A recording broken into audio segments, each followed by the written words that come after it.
Hey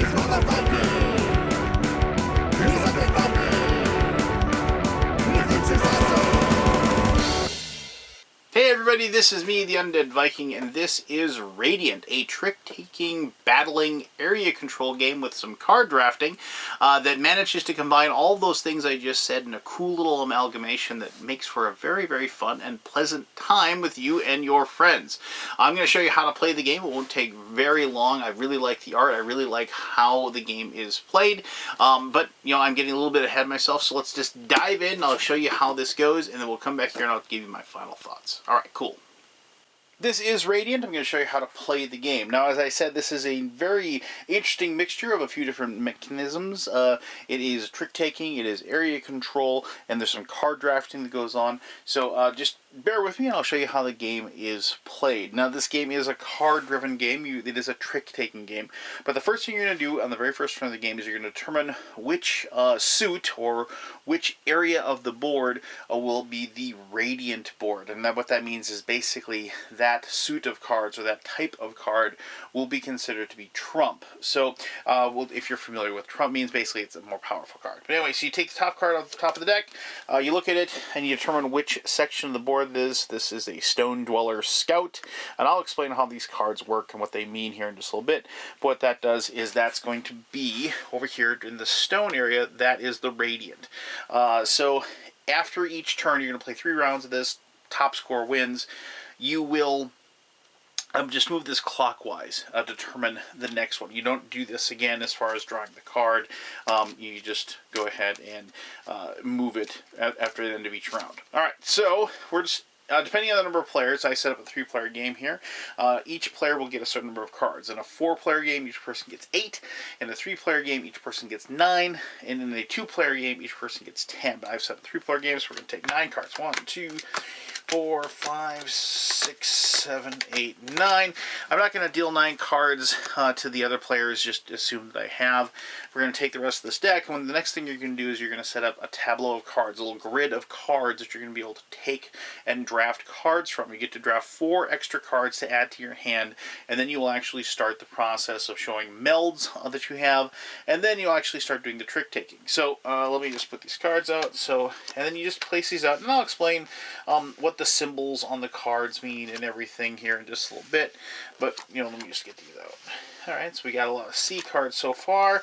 There's a cloud, there's a forest, there's another forest card, another cloud. I get a lot of, I have yet to get a mountain. But that's okay. You don't need to, because of the fact that as you are taking these cards, each person, you will take one and then you will replace it with a card from the deck. So you're always going to be replenishing this little section of the board.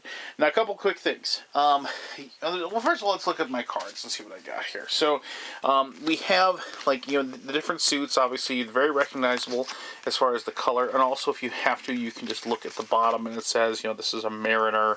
So, you know, it's a water card, if you will. So you can just, you know, like if you've ever played any game where you just kind of put the suits together, you can kind of see what you have. Now, remember, you're going to get 4 more cards. So what you're going to be trying to do is you're going to be trying to get good cards that allow you to take tricks.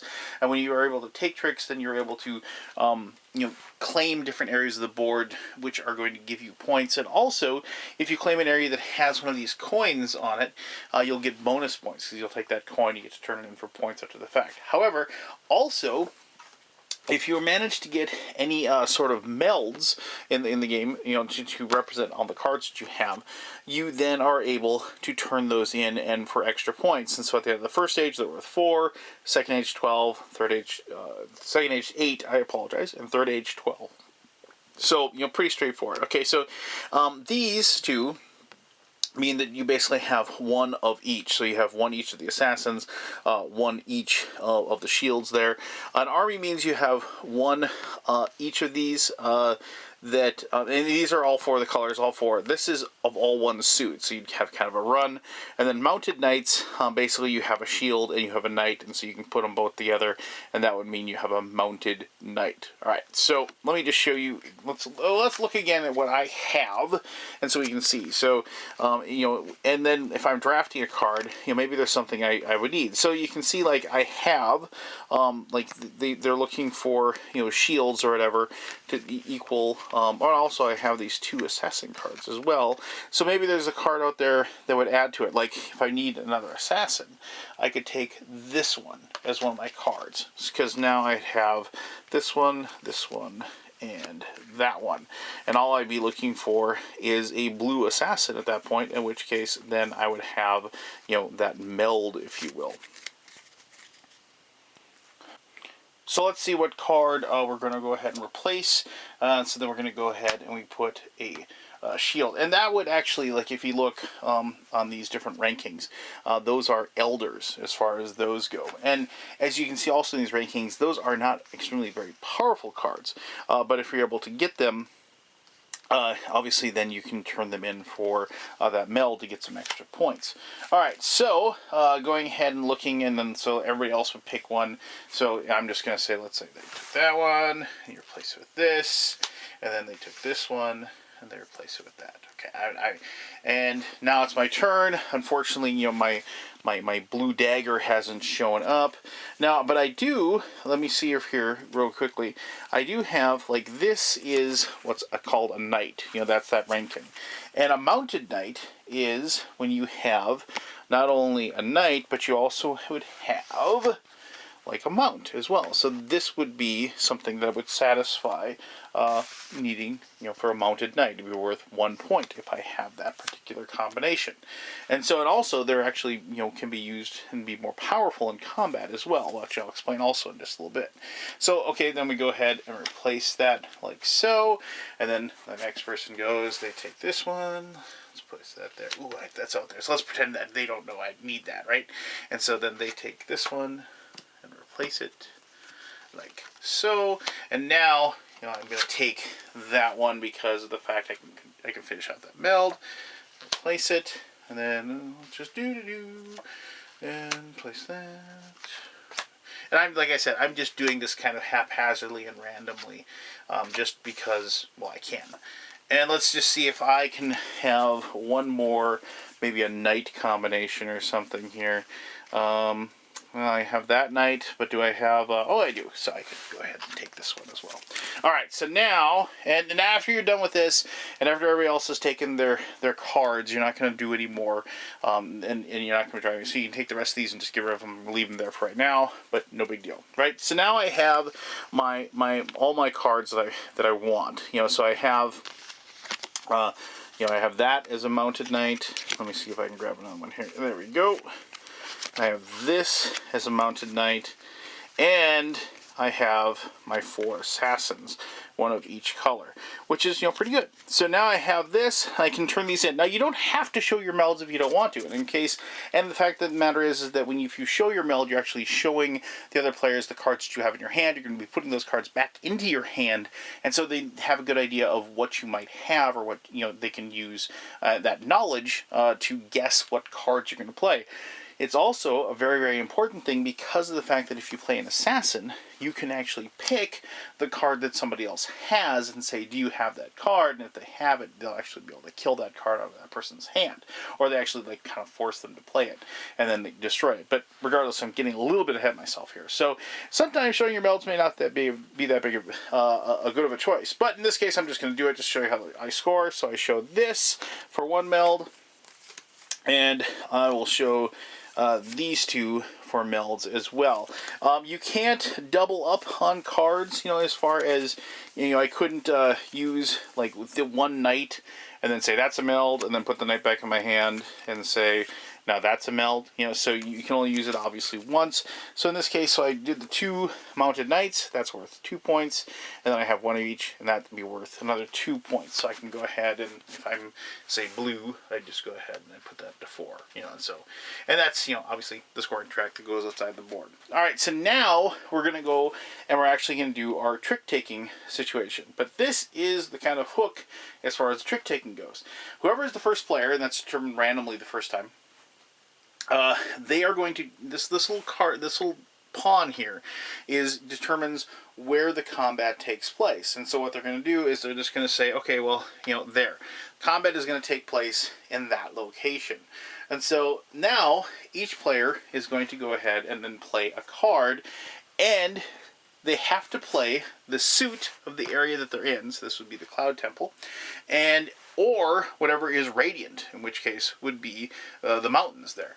And so each person is going to play one, and then depending upon the ranking of what they have played, they're going to determine who has the best hand. And so here you have the ranking. The top card is a mounted knight, and then assassins, and I'll explain assassinations here in just a little bit. But then it goes phalanx, knight, mount, scout, elder, assassin. And so you have to follow suit if you possibly can. If you can't, then you have to play your trump or radiant. And if you can't do that, then you have to just basically slough off a card that isn't going to help you very much. But so in this situation, like you look at your hand. If you have the right suit, you got to play it. And so like I could play this for a mount card. And so then each person would play a card. And if this was the best possible card available, I would claim all the cards and put those in a stack by me, and then I would take a cube and I'd place it in that location to show that I've taken that over. And now I can move it again, and so you can move there, and maybe red takes that one, and then you move here, and then the person who claims this tower, say yellow claims it, would also get this coin that's going to be worth 3 extra points at the end of the turn. So you're going to keep doing that, and then with each one of your cards and playing it. Now, you might say, well, if you play a mounted knight, that you actually have to use both of the cards. You might actually burn through your cards a little bit faster than the other players. If you do that, then you're just unable to play a card, and you can't take part in the combat for that situation. If there's only one person playing, then it's just basically an auto win for them. You might have noticed that there's these portals here. Portals allow you to move from the location to another location, so you can actually go from one place to the other. So it allow you to kind of teleport. So if you get your guy all the way mired back here, and you really want to get them over into the water, it is actually relatively easy, because there's the water, and you can see the mountains and the water connect, and so you'd use that to move between those two locations to take those spots. All right, so assassins. Assassins have a little dagger on there, and they could be used, as you can see, they have a ranking on there that they're the lowest possible, but you could possibly use them for that purpose. So let's say the little pawn here is in this location for that sea temple, and after and you can't play this unless there's still somebody left to go before you. So if you are the last person to go and you play this, you can't use it to assassinate because you've already seen the cards that they played. However, if there is a player that has not played, doesn't matter if it's the last player or what have you, or the first, you can play this to assassinate, and then you can pick what the other card person you think that person has, and say, do you have, it's kind of a little bit like Goldfish, and this is where that revealing your card during the meld situation can come back to haunt you. So let's say we knew that as the blue player, we knew red happened to have this scout, this mariner scout. So if they have this mariner scout, then what happens is that I could say, I believe I'm going to assassinate that you have the mariner scout, and if they have the mariner scout, they have to reveal it, and then because of the fact that I successfully assassinated, this assassin goes all the way up to right below the mounted knight, so they actually beat a phalanx as far as the top suit. You're still not going to defeat a mounted knight. Basically that is because if somebody's going to use up 2 of their cards to do it, they still get the benefit. But and plus the fact that as the assassin, you're only allowed to pick one card. You can't pick, I pick Mounted Knight for you. You only pick one card. Then you would, defeat everything else, except for if somebody had played a Mounted Knight. So that is how the assassination part of that works. All right, so each person, you go until everybody's you used up all the cards in your hand. Once you've used up all the cards in your hand, you will determine whoever controls the most areas in each one of these spots. If you control the most areas, by the cubes, you get 4 extra bonus points for having the most area controlled. And then what you're going to do is you're going to sweep everything off the board. All the cubes. You're going to leave the money. So and you turn in money. So if you get a silver coin, it's worth 3 extra bonus points. If you get a copper coin, you get 1 extra bonus point. Now you might be saying, well, how do the copper coins? How do I get those? Well, after the first turn, what you're going to do is you're going to populate each one of these locations on the board with copper coins. And you're also going to populate the temples again. So you're going to place the silver coins back in them. If the other ones weren't taken for whatever reason, you will repopulate even more coins on them, making them more attractive for people to try to take those particular spots. Now, and the same goes for these. If you don't take those the next round, nobody's taking them, you will double up in those locations as well. You'll do the exact same thing again, where you'll deal up the cards, you'll take those cards, and then you will put the tableau out, you'll draft your hand again, and you'll go ahead and go through the whole process once again of playing your tricks, determining you moving the little spot around the board, and trying to collect the coins, place your majorities and what have you. As soon as you're done with 3 rounds of the game, then you will determine the final winner by doing the points all over again. You turn in your coins, you check the majorities and so forth. You will also notice that some of these cards have this little coin symbol on them. At the end of the 3rd round, for every card that you've taken, as far as with your tricks, for every coin that's on those cards, you're going to get a bonus point for each point of those as well. You will then just determine the winner by showing whoever has the absolute most points, and go ahead and crown them the winner of Radiant. If you happen to have a tie at the very end of the game, whoever won the final battle is declared the winner. That is the tiebreaker.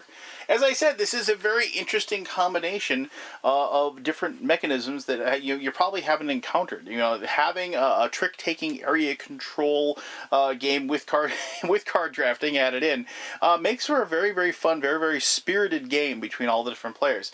There is the added bonus of the secret knowledge as far as do I play the melds before? Obviously, melds later on get worth a lot of points if you can manage to get these particular cards. They're worth a ton of points, and so you're more likely to you show them towards the end of the game than you are in the first few rounds. But obviously every little point can win, and I've had a lot of games where I've won by just a few points, and because of that, using my Mounted Knights and turning them in at the very beginning were very helpful. One cool little strategy that we kind of realized quickly is that if somebody shows off a Mounted Knight and they're still ready to play and you're worried about them being able to take a spot, using an assassin to actually pick either the mount or the knight and say that they have it is a very, very good process of being able to basically not only you win the hand basically because of the fact that your assassin is better than everybody else, but also you've taken a very, very powerful weapon out of somebody's hand because of the fact that they don't have that combination anymore. They can't actually play a Mounted Knight. So that's a cool thing that we discovered really, really fairly early in the game, and it's actually pretty obvious if you think about the rules, but it's also a very, very cool and very, very necessary part of the strategy while you play the game. But anyway, regardless, this is Radiant. I've had a lot of fun playing it. Let me tell you more about that in my final thoughts. Alright, thank you very much for taking the time to watch and learn how to play Radiant. Now, I did realize a couple things, quick things. Radiant doesn't, I used Trump a couple times, which I really shouldn't have. Radiant and Trump are not the same thing.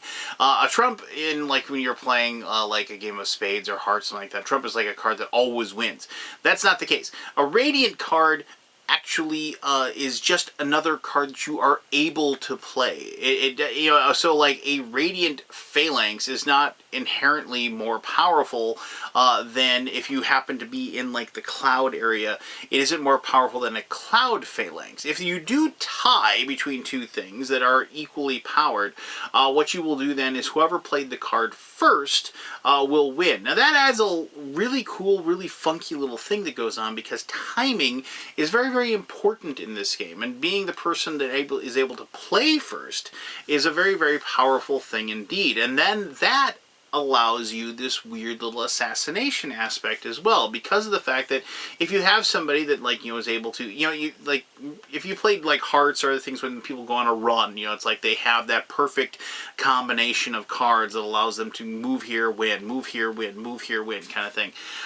You then have the possibility, if you are able to remember certain cards that were revealed, using an assassination card to okay, fine, I don't have the right cards that are available to beat you because you just have better ones right now, but I can assassinate the third person if you're going second in a third-party game. Then even though it doesn't have anything to do with you, because my assassination was successful, I then have a better card than the one that you played. And so there's that cool little aspect that goes along with it. Now you might say, well, if the first player plays Mounted Knight, then they're going to win. Well, yeah, but then the thing is, if you're doing that, if you're playing a Mounted Knights, you run into this situation where they're using up their cards quickly, and they're not going to control as many areas. Then I know some people might be thinking, it's like, okay, well, but yeah, I mean, if they're still winning a bunch of hands in a row, and they're kind of running amok, then that really isn't fair. Well, maybe, but the thing is that if you're doing that, and I had the situation happen where one person kind of just said, I'm just going to get green cards this turn, I'm just going to have a ton of green cards. Okay, fine. You won the green area of the board. That's only worth 4 points, and so it's just kind of like, you probably would have been better off if you had, you had used and taken more cards and had a more diverse portfolio at your disposal as well. So, I mean, there's all those different strategies and all those different things that happen, and this is one of those things that I really, really liked about Radiant, because the more I played it, the more it kind of opened itself up to me and gave me these little strategies and these ideas that I was able to just kind of hint at and try to play with and try to figure out the way to make them work, and see how successful I could be in doing them. And I enjoy games like that. I enjoy games that give me that exploratory phase and continues to give me that exploratory phase over and over again. And Radiant has over several sessions. And I grew up playing trick-taking games. So if I get a game that is about trick-taking, I really enjoy it. I enjoy the whole aspect of trying to deduce what other people are going to play as far as the cards go. I enjoy seeing, trying to watch what people are taking and trying to catalog that information in my head. And so there's a lot going on and in this game, but the basis of the game is kind of ingrained in my memory because of like 7,000 hands of Hearts that I've played at my lake cabin with my grandparents when I was 14 years old. And so it is one of those things where, yes, it's a time-honored tradition, that type of mechanism, that type of game, but this one really spins it on its ear and puts that designer board game, designer card game flash on it to make an incredibly welcomed new experience. Also, this is the type of game that I know that I'm going to be able to show to both my mother and my dad, who I've shown games like Diamonds to, which is a very, very cool game that they're going to be able to grasp it pretty quickly. And this is a very, very cool game that you're going to be able to show to non-designer gamers because of the fact that it does have a very welcomed, very, I'm not going to say run-of-the-mill, but a very, very understandable and prevalent mechanism that most people have used in playing other card games, like I said, like Spades or Hearts or Pinochle or Euchre or whatever. And they're going to see that and they're going to say, oh, wait a minute, I kind of get this. And then you can kind of add in the area control, you add in the different funkiness, the different coolness, and then that, hopefully, they'll enjoy it. They'll say, wow, I didn't know the game like this existed, and that's going to open up that entirely cool new hobby that you probably enjoy and I enjoy, the designer board game hobby, to an entire brand of new gamers as well. So there you go. That's Radiant. I really dug it. I hope you can realize that. If you have any questions about it, ask away. I'll be happy to answer those to the best of my ability.